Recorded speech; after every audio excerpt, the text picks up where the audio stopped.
Hello everyone. This is Harish Hussain from Materials Lab for class CET 345W. As you know, because of coronavirus, we cannot have the class on campus. We have made every single class online.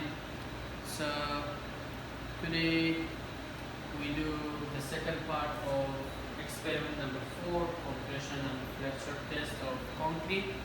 As you remember, while ago, like 6 weeks ago, we casted concrete cylinders and then 2 concrete beams, one with rebars, one without rebars. I'm gonna go through the slides real quick because of the video capacity issue. I have to upload them either on YouTube or Google Drive or Blackboard somewhere.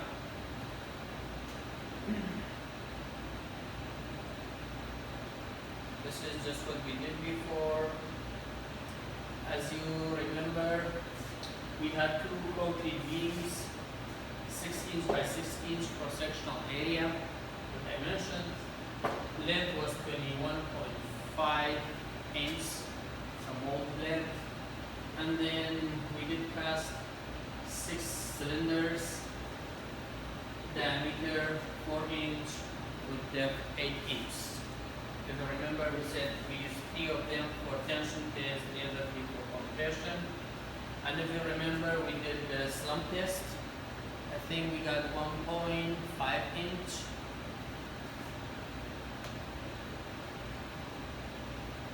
I think we got 1.5. You guys have the data. We don't need those data though, but just like for refreshing. These are the beams we're gonna test tonight. 1 beam without rebars, 1 beam having 2 number 3 rebars. We have 1 inch clear cover from the bottom and from the sides. And the data we're gonna use is 4.8 inches. And the number 3 rebars, we have them cross-sectional area equal to 0.11 inch squared. This is standard. Diameter is 0.38 inches, and we are assuming tension strength to be 60,000 psi. Pound per square inch.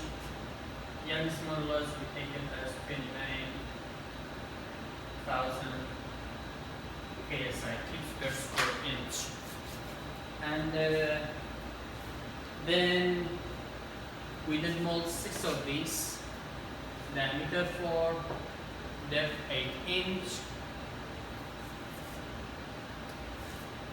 And tonight, when we test them, we want to know what kind of failure type we have. This is from ACI, American Concrete Institute, type 1, 2, 3, 4, 5. 5 and 6 are kind of the same. Most resources say 5 failure types, some resources say 6. I just wanted you to see this because based on my experience, sometimes we see this. And when we test the cylinders, we want to know how much is maximum compression strength of it, P of area, and we also want to know how much is tension strength of it, which is roughly 1/10 of this. And from the graphic I tell this is very tiny, this is very big compared to that. And if you remember, based on the mixing ratio, we are expecting 5,000 psi here. But again, it is based on how much water we did add to the mixing process and how good we took care of the molds. We had them outside and how accurate we tested here. And do we have smooth surfaces or not?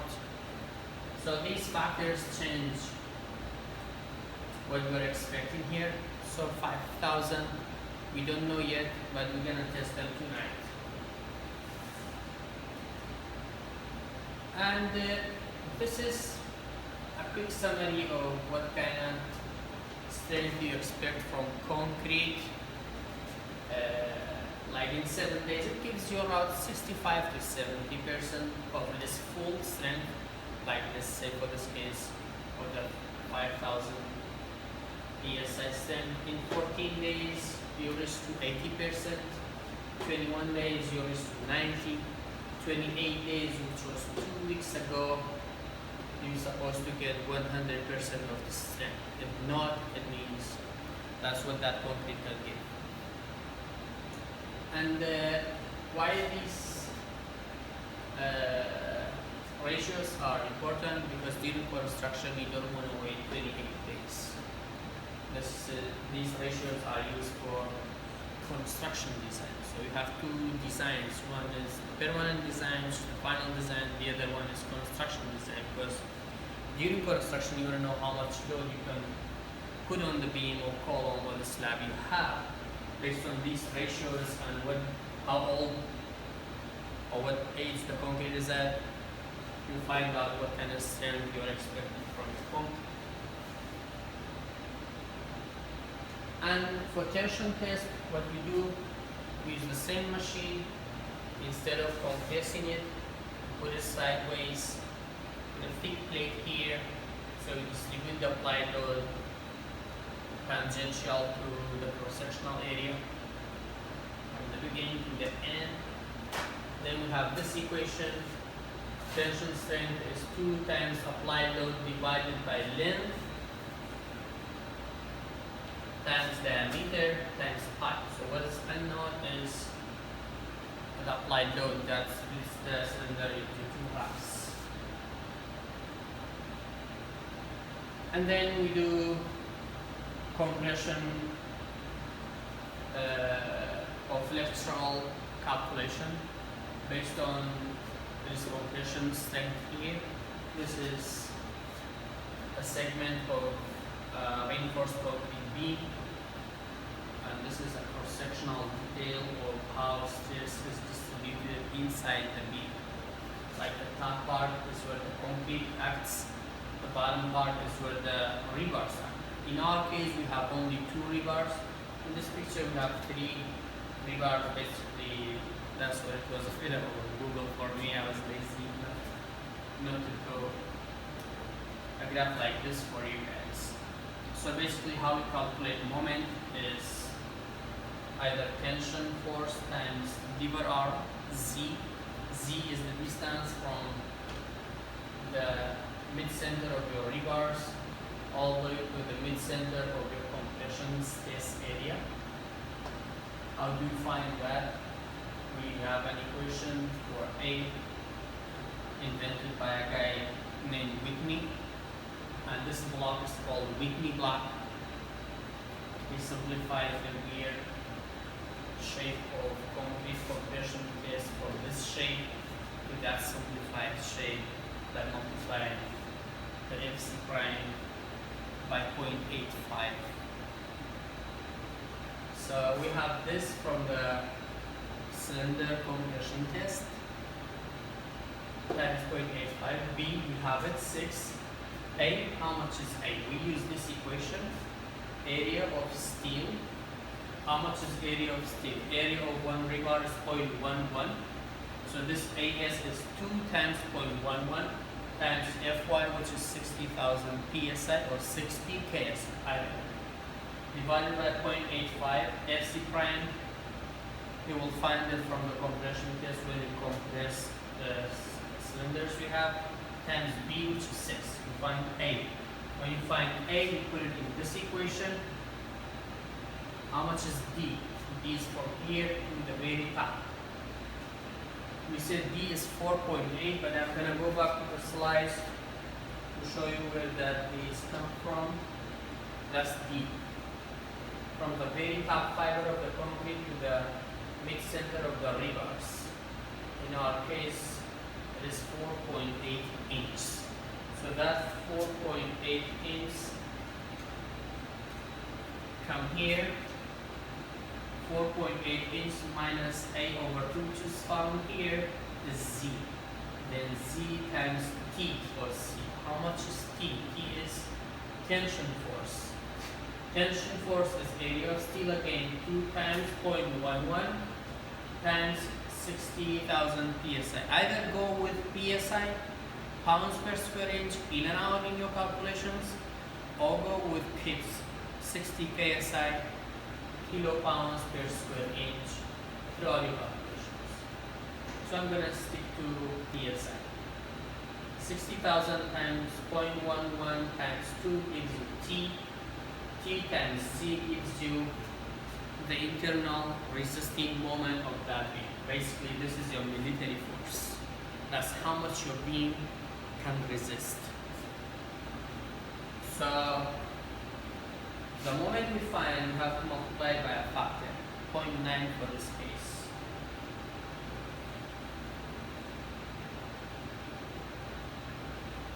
Then we test the beam, we apply load to it, clear span, we take 18 inch.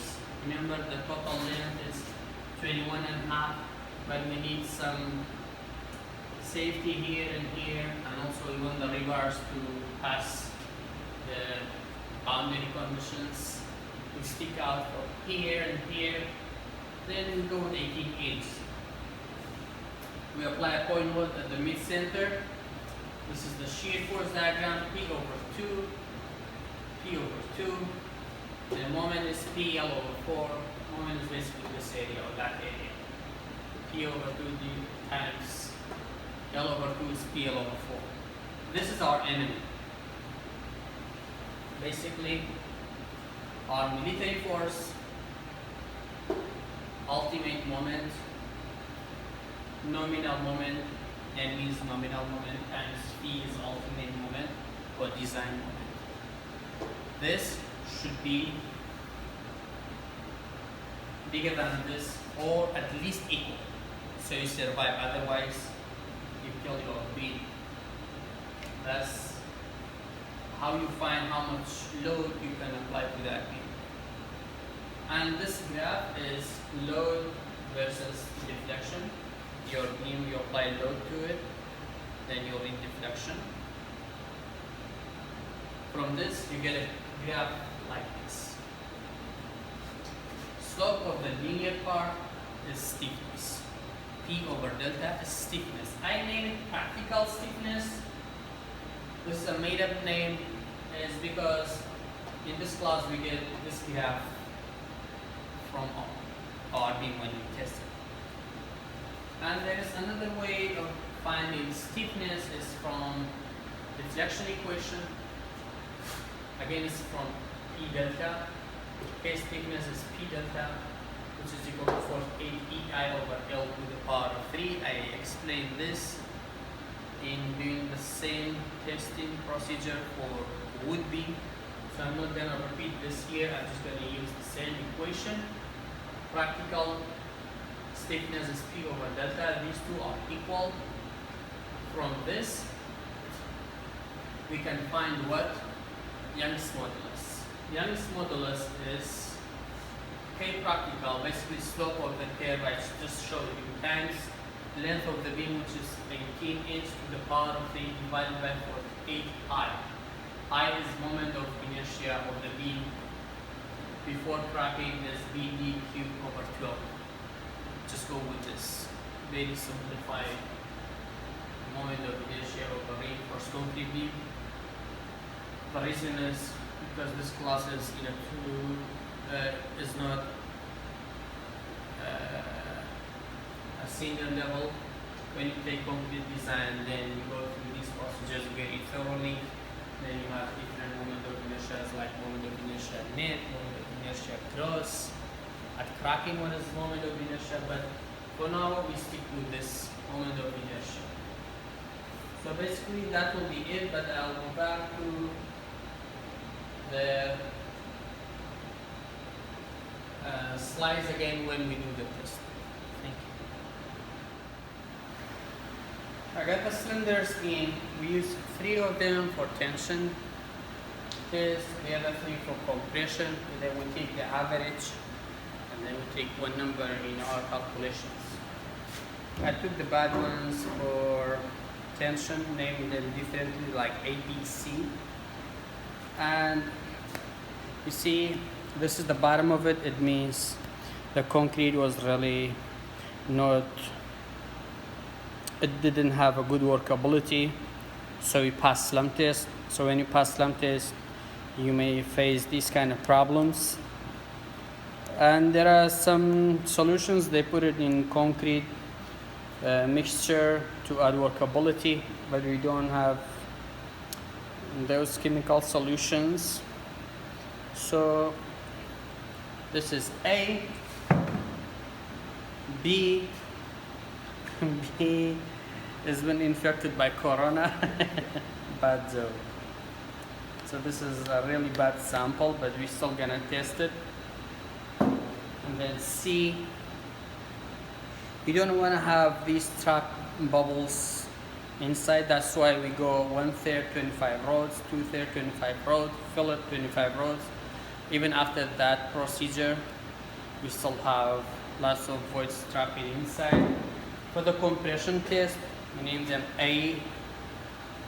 1, 2, and 3. And one thing, in the slice, I say 4 by 8 inch,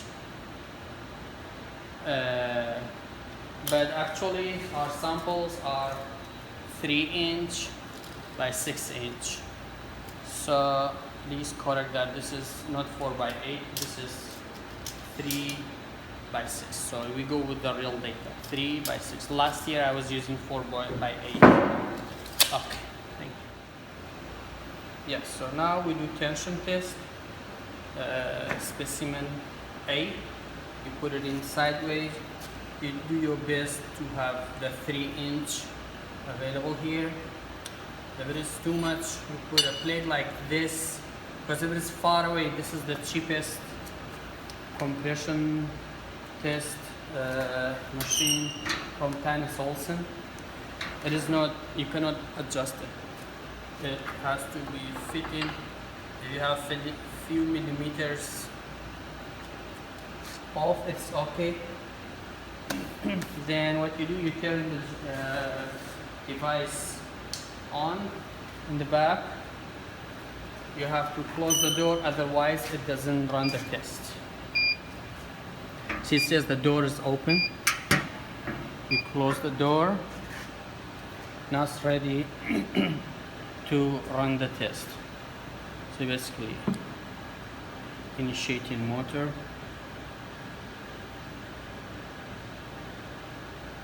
Machine is running. It gives us how much force it applies to the specimen, so it breaks it.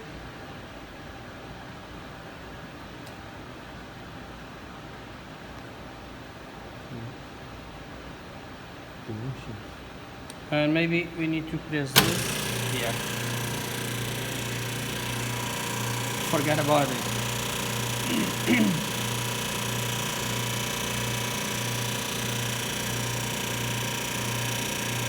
And later on it gives you how much was the maximum applied force.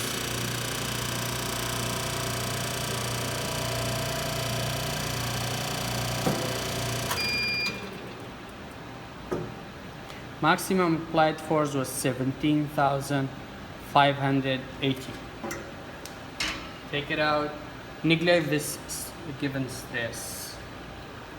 See, it is split in half almost. That's a nice cut.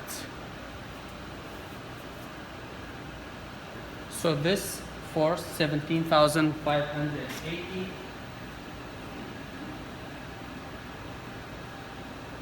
Put it here. 17,580 pounds. I just record this one, the other two I do, and then later on I'll show you the results.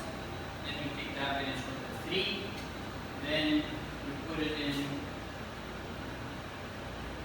this equation. This is T P average goes here. L is not 8, is 6 inch. D is 3 inch. So basically this is 3 inch.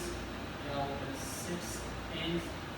P is P average when you test the other thing.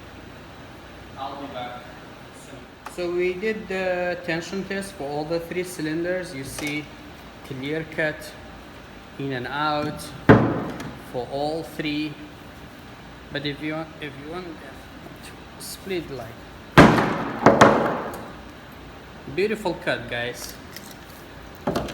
And the results are 17,580, 14,320, 18,100. The average is 16,666 pounds. We put them in the equation in the slide. 16,666 pounds times 2 divided by 6 times 3 times 5. That's your tension strength of this concrete. Now we jump on compression test. For compression test, it is P over cross-sectional area. This is 3 inch. You guys found the cross-sectional area. Then you either sulfur cap the top and bottom because we don't have a very smooth surface. You want to distribute the applied force equally on every single element. If we talk about final element, if we take small elements, you want to apply the force everywhere. The other approach is we use these caps. It's hard plastic. Put one beneath, one on the top. Then it helps you to distribute the load on the beams. But professionally, they use sulfur cap. It's a liquid liquid mold, like it's a hard particles. You put it in the boiling pot. You liquefy it. Then you have a mold, you put it in, and then you put the cylinder in real quick. Then it hardens in like 20-30 seconds. When you take it out, you have a smooth surface cap on it. You do both sides, then you put it in the machine, you test it. But today, for the sake of time and everything, we're gonna go with this.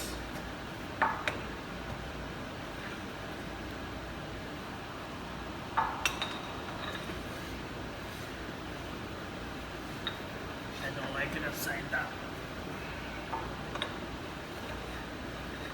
Put it in, center it real good. Make sure again you don't have too much gap at the top. This is 3 inch by 6 inch. You put the dimensions in here. You go to, let's see, reset, menu. You go to the sample mode, enter. It's not a cubic mold, it's a cylinder. See, last year I was doing 8 inch by 4 inch, but this year we have 6 inch. 600. This is 6 inch, enter. Diameter is 3 inch. 300, enter. That's it. Then escape, come out. Why you do this? Because it gives you the stress right away as well. You close the door, ready to run the test. Run and wait for the maximum P that this cylinder can resist. Applying load here again, just like tension test, but this one is compression. Cylinder number 1.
13,000. IBF means pound force, because this is force, not weight or mass.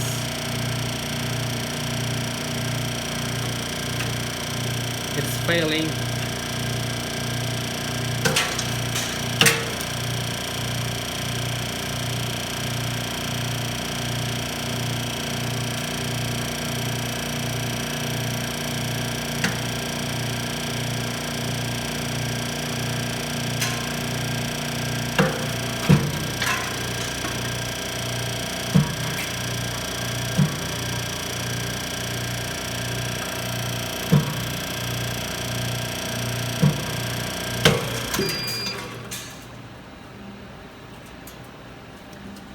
Maximum applied force 16,740. Stress is 2,367. The failure mode, I want you to decide on the failure mode.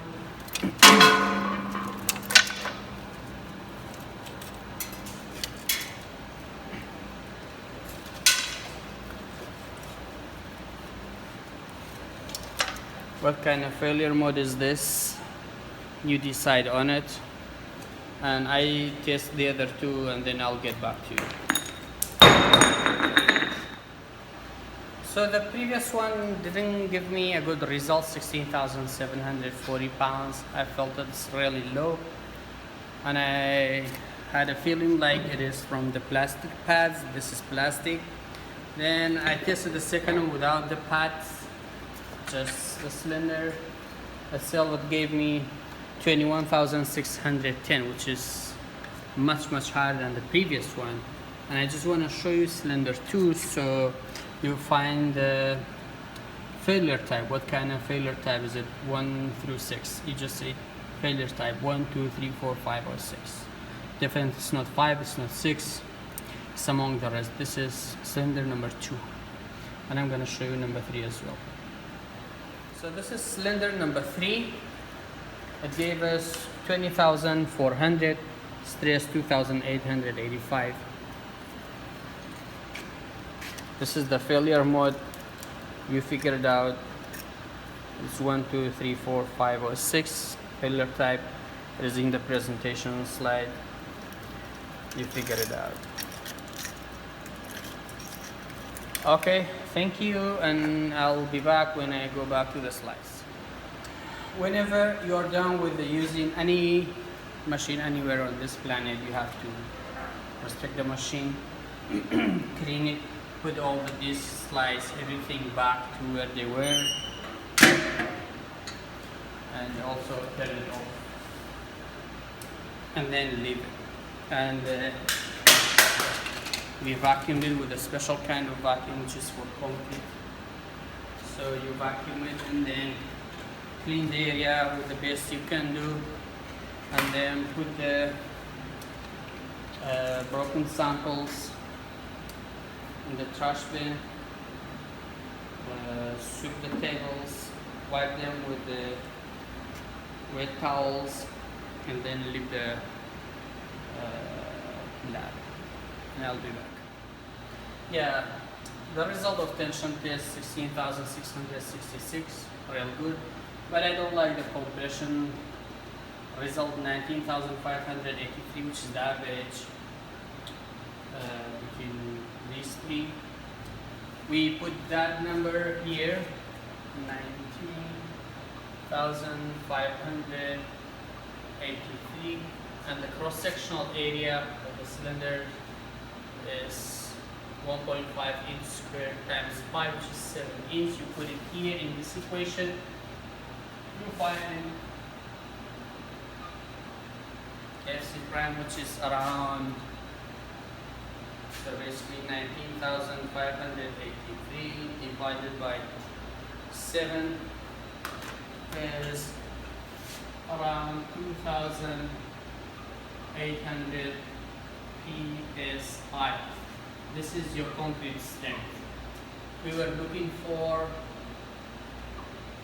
5,000 PSI.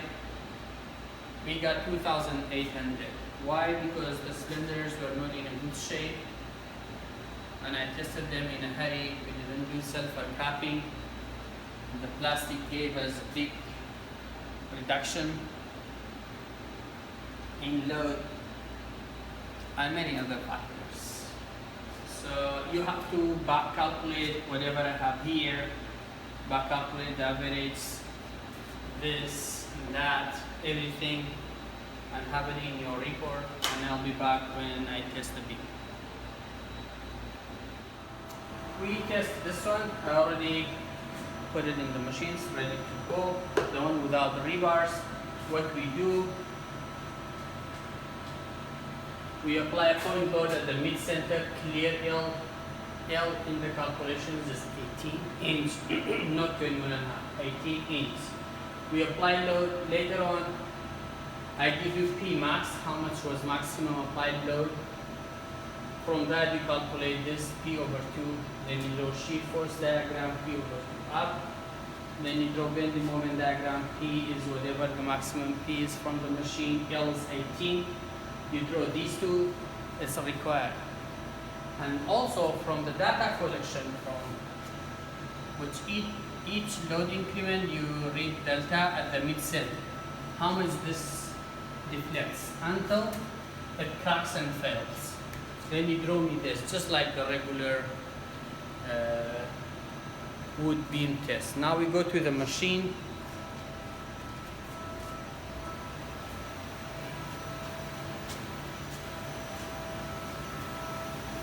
As you can see, I've set up the supports at 18 inch, L is 18 inch from support to support. This is the extra we don't count for.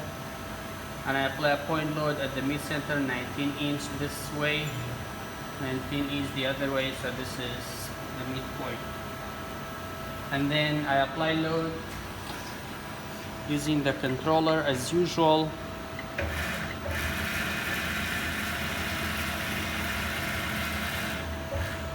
I have to adjust it using the handler. So this handle is really useful when it comes to apply load to the mid-center. What I do, I use the handle to lower the machine to where it should. So it's not centered. I have to move it this way.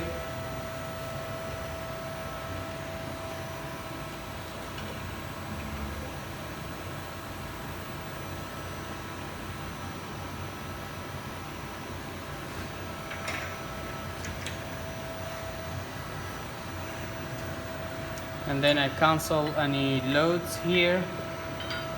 See 0, 0, you read these two. Load and then mid-span deflection. 0, 0, 0, go. Now it's applying load.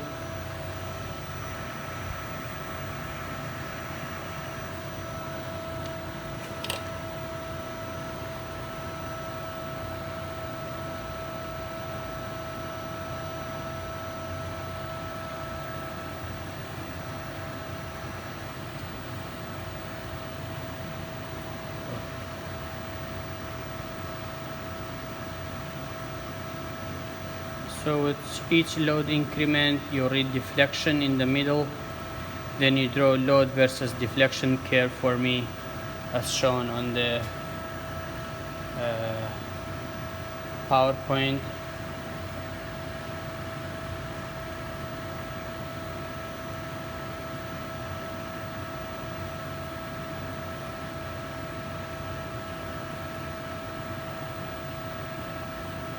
$1,000.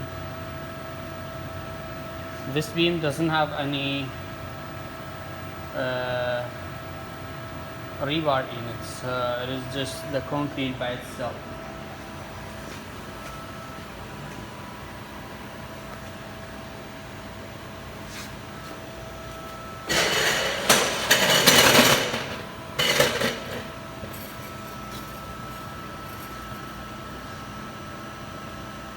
Come to the other side so you see the beam when it fails.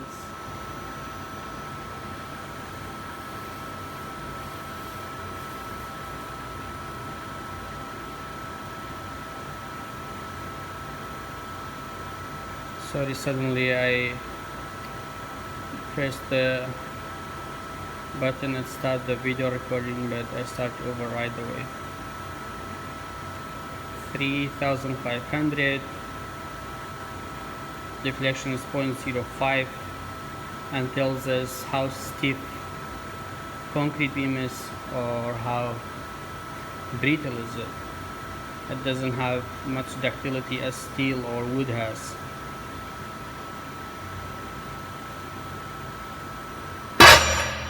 See, that sudden failure, you don't want to have it while you do a reinforced concrete design, because that sudden failure with any earthquake or any sudden impact load, the entire building collapses, just like how that beam collapsed.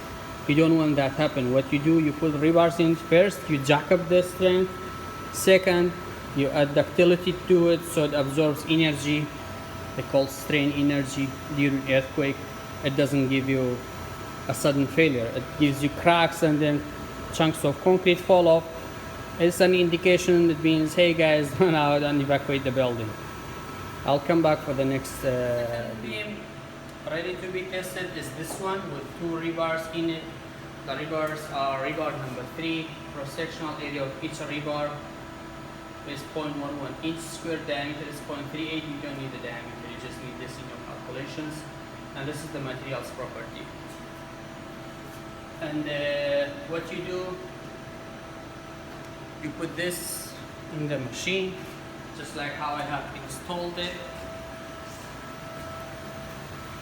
On the other side, the same thing. L is 18 inch, cross-sectional dimensions is 6 inch, 6 inch. Remember, the rebar is somewhere here at 4.8 inch. I apply dead load, point load at the mid-center.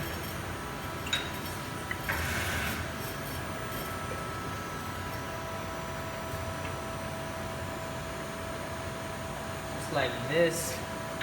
Lower down the load until it hits the bar here. Then you zero everything.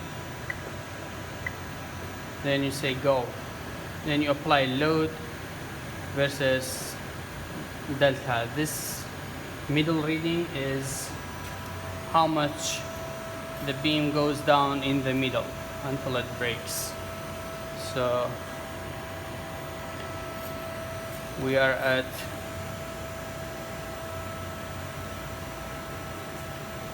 600, 800.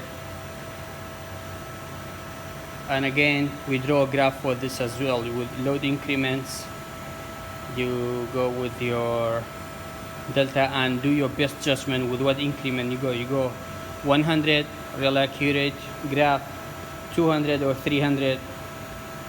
I prefer 300, which each 300 pounds, or let's say 500, which each 500 pounds, read delta. At 0 is 0. At 500, how much is it? When you watch the video, you stop the video and you take the readings at each 500 increment, applied load. Then later on you draw the load versus delta curve, and then slope of the linear part is stiffness.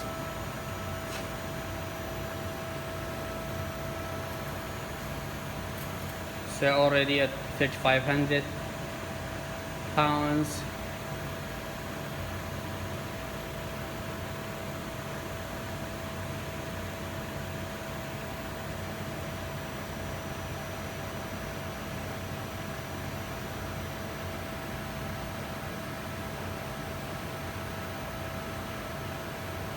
The first one failed in the middle. It was a flexural failure because it failed at where the maximum bending was. For this one, I'm assuming we may have a shear failure at the supports because we don't have any stirrups in it to strengthen against shear. You have to also design and analyze it for shear stress as well, but because of the limit of the class, we just go with flexural strength only. 6,000.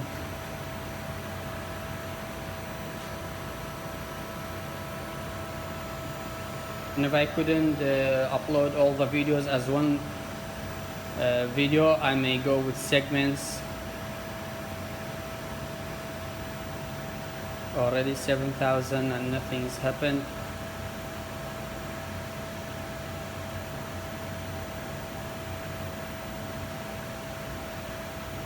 And again, this is not designed based on ACI, because for based on ACI you should have at least, if I am correct, 6 inches here, so you don't have any crack this way and then it goes that way. You should have 6. There is a calculation for this, an equation, how much this should be embedded in your column here, how much the rebars should embed into the column, at what length and what curve and what diameter actually. Because in real life we have crazy bending moment diagrams. This is just a triangular shaped bending moment diagram like you see it in the PowerPoints. So this represents a bridge rather than a beam. In bridge is more simply supported beams. When you drive on a bridge, you feel the expansion joints like between each girder. In bridge it's called girder. See, it failed, but it didn't collapse. It didn't give us a sudden collapse like the previous one. And you see, this is because of shear failure, and this is because of both shear and bending, but it is more lenient to shear failure. And later on you do the data collection and I'll be back to the board to do the rest of the calculations. But now we stop the test.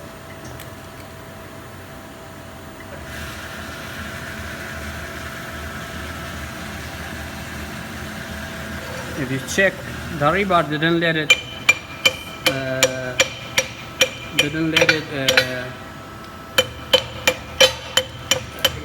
have a sudden failure.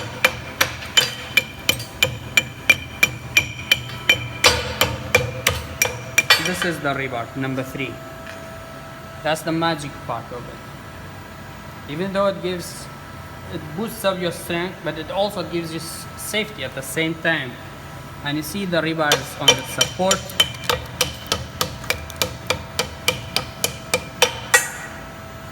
Now I'll be back in a few seconds. Now we are done with testing. What is left is calculation for the reinforced concrete beam.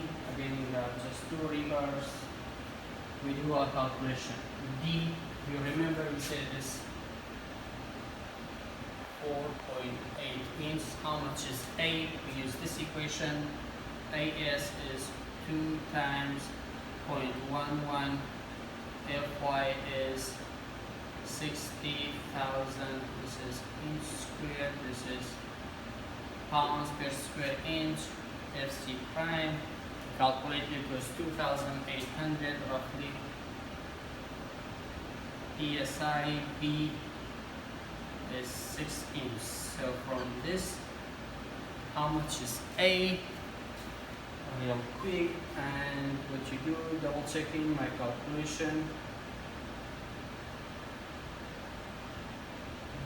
0.85 times 2,800 times 6 is 0.92 inches. And this 0.92 inch we use it here. 0.92. D is 4.8. So how much is Z? Divided by 2.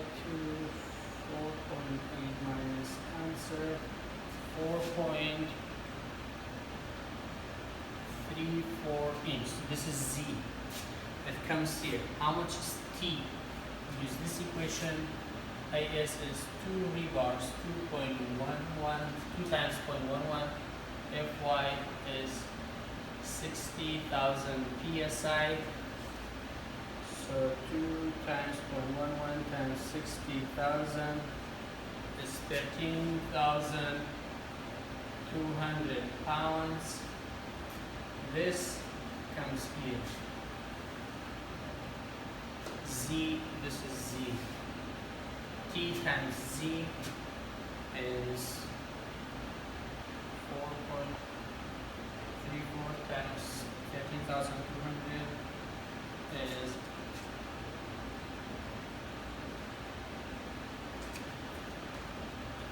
confuse you from this. Nominal moment is 57,288 pounds. This is nominal moment. We say we multiplied by a safety factor of 0.9. This is that.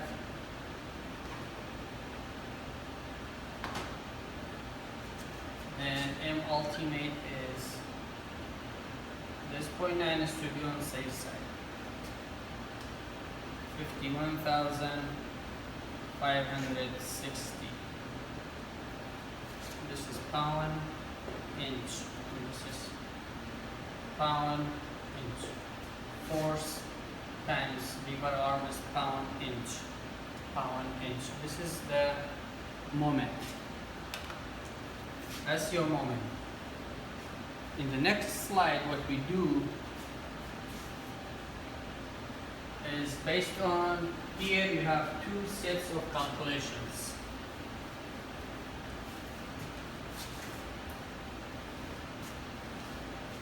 How much was P max? Without rebar and with rebar. You replay the videos and you have different P's. One being without rebar, the other one with rebars. You do 2 sets of shear force diagram, bend moments diagram drawings, and P versus delta drawings. We said you go 500 increments until P max. So with that P over 2 is here, P over 2 is here, M is PL over 4, L is 18P. You get it from the videos. Then when you draw this graph, the slope of this graph is what is K practical or stiffness, which is P over delta. Just take 2 points in the linear part. Let's say just take this to that, to this. Rise over run is your stiffness from high school. Then you come here. What you do, we said K theory is this, then this is equal to K practical. K practical is a number. You have it from the graph, slope of the graph. Again, for each beam, this is a number equal to that. 48 times E is unknown, I is BD cubed over 12. I is 6 times 6 to the power of 3 divided by 12. Cross-sectional property of the beam. L is 18 inch. Then how much is E? K practical slope. L is 18 inch to the power of 348. I is whatever this number gives you.